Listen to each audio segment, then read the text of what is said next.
6 conversion design principles that every landing page designers should know. And if you apply these principles, you can get maximum conversion. And ang mangyayari is that you can charge more for your landing page design service. So one moment, ipakita ko sa inyo yung slide ko para makita nyo yung principles. So ayun, start tayo sa first principle, yung anomaly. Yun nga, parang nagiging kakaiba siya. And most often than not, nagagamit si anomaly dun sa mga pricing table na design. Next principle is affordance.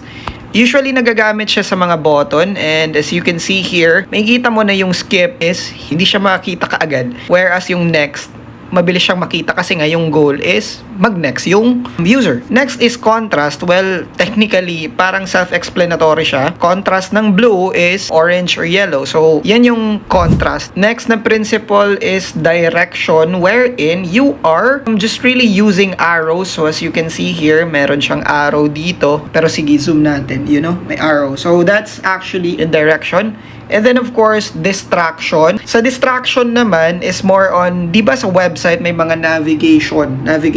Those are distractions, and if you remove them, parang ganito, ang mangyayari, ang magiging clickable na lang is etong form na to and then try free. So yan yung goal natin, matanggal yung distraction. And then yung last principle is overlapping, and usually nakikita natin yan siya dun sa mga notification ng phones natin. And that's also the reason why we are compelled to tap into those apps. Kasi nga, alam natin kumbaga may contrast siya. Alam natin na there's a notification kasi nga, it's overlapping. So, yun yung mga design principles that every landing page should know. And if you find this video valuable and helpful, kindly bookmark this or maybe share it with your friends. And of course, kung trip mo yung content ko, just follow for more. Thank you!